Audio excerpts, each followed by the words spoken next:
Hello everyone, study point channel के अंदर आपका हार्दिक स्वागत है। आज हम जानेंगे एक बहुत ही इम्पोर्टेंट टॉपिक आरबीसी के बारे में। आरबीसी क्या होता है और ये कैसे बनता है, इसकी नॉर्मल लाइफ साइकिल क्या होती है, आरबीसी का जो कंपोजिशन होता है वो क्या होता है, इन सारी चीज़ों के बारे में हम जानेंगे और इसकी जो फंक्शनिंग होती है वो क्या होती है। क्योंकि जो ये आधारित है, हमारा एक टेस्ट है सीबीसी ब्लड काउंट जो टेस्ट हम कराते हैं, उसके अंदर 3 सेल्स पाई जाती हैं जो कि आरबीसी, डब्ल्यूबीसी और होती है प्लेटलेट। ऐसा बोला जाता है कि आरबीसी, डब्ल्यूबीसी और प्लेटलेट तीनों मिलके बॉडी का 45% भाग बनाती हैं। अब आरबीसी क्या होती है? आरबीसी जो होती है उसको आयरन सेल्स और एरिथ्रोसाइट के नाम से भी जाना जाता है।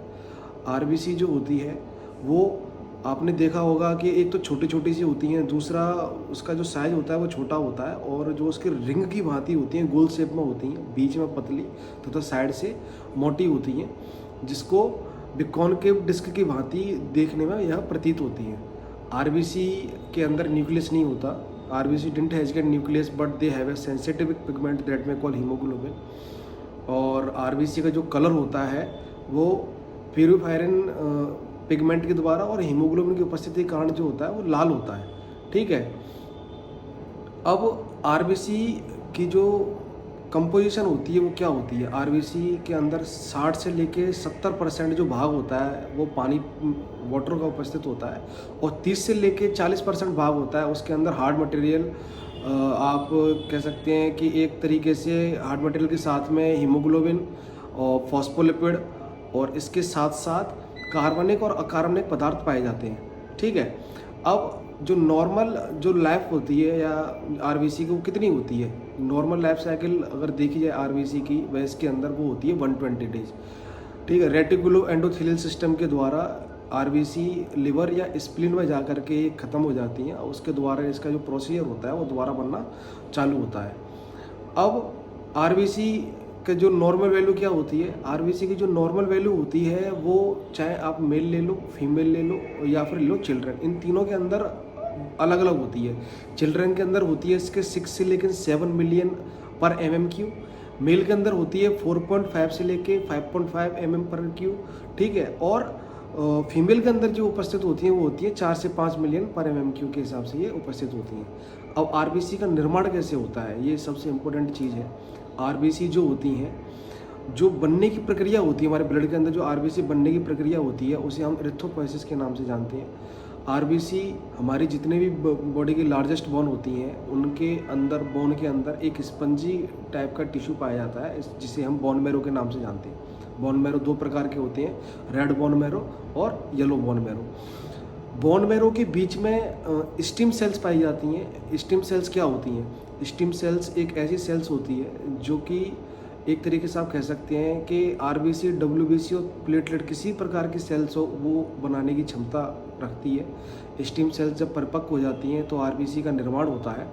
स्टिम सेल्स के बारे में साइंटिस्टों का ये भी कहना है कि हमारी बॉडी के अंदर किसी भी प्रकार की अगर सेल्स की कमी आती है तो वो इतनी क्षमता रखती हैं कि उसको बना सकती हैं और उनका रूपांतरित कर सकती है, मतलब उस शेप जैसी, उस सेल के शेप जैसी अपनी शेप मतलब परिवर्तित कर सकती है, डिसाइड कर सकती है। ठीक है। आरबीसी के पोषण के लिए क्या इंपॉर्टेंट होता है? या कोई भी चीज़ हो, चाहे हम ही ले लो, हम ह्यूमन हैं, हमारी अच्छा शरीर के लिए, अच्छा पोषण के लिए हर चीज़ आवश्यकता होती है। ऐसे ही आरबीसी की न्यूट्रिशन के लिए सबसे इम्पोर्टेंट होता है विटामिन्स। विटामिन्स कौन सी हैं? उसमें विटामिन B2 है, आपकी विटामिन B3 है, विटामिन B12 है। ठीक है। इसके साथ साथ फॉलिक एसिड, ये सबसे इम्पोर्टेंट होती हैं। बिकॉज जैसे कि अभी मैंने बताया कि एक आरबीसी 280 मिलियन मॉलिक्यूल कंटेन करती है हीमोग्लोबिन के। ठीक है। और हीमोग्लोबिन के कारण ही इसका ब्लड का जो रंग होता है, आरबीसी का कलर जो होता है वो रेड होता है। और इसकी कमी के कारण एनीमिया नाम का रोग हो जाता है। एनीमिया रोग भी कई प्रकार के होते हैं, 3-4 प्रकार के होते हैं। ठीक है। जिनमें कई एनीमिया के अंदर ऐसा होता है कि आरबीसी की जो शेप होती है वो ख़राब हो जाती है। कई कई की शेप सही होती है लेकिन उसका जो शेप होती है वो उसी तरह से नहीं दिखती, चंदे के आकार कैसी दिखती हैं। ठीक है। अलग अलग प्रकार के रोग हो जाते हैं, इसलिए उनके अच्छे न्यूट्रिशन के लिए vitamin B12, vitamin B3, vitamin B2 और फॉलिक एसिड इम्पोर्टेंट है। अब आरबीसी का कार्य क्या है? जैसा कि मैंने बताया था कि आरबीसी के अंदर न्यूक्लियस नहीं है बट इनके अंदर एक सेंसिटिव पिगमेंट हीमोग्लोबिन और रेस्पिरेटरी पिगमेंट पाया जाता है। तो रेस्पिरेशन से ही इसका सबसे इम्पोर्टेंट चीज़ है कि हमारे आरबीसी का जो मूल कार्य है वो है कि हमारी पूरी बॉडी के अंदर ऑक्सीजन को ले जाना, सप्लाई करती है। साथ के साथ दूसरा कार्य ये है कि CO2 को टिश्यू से कलेक्ट करके लंग्स तक भेजती है, ट्रांसफ़र करती है। ठीक है, जितने भी ब्लड ग्रुप लगते हैं उनके अंदर आरबीसी का अहम रोल होता है कि उनको डिटरमाइन करना कि ग्रुप कौन सा है। ठीक है, एस्थेटिक वेव बैलेंस को ये मतलब मेंटेन करने में मदद करती है। ठीक है, तो ये सारे कार्य होते हैं और ये छोटा सा टॉपिक है आरबीसी के ऊपर। अगर आपको ये मेरा टॉपिक जो है वो अच्छा लगा है तो मेरे चैनल को लाइक करें, शेयर करें एंड सब्सक्राइब करें। आपका दिन शुभ हो। Thank you.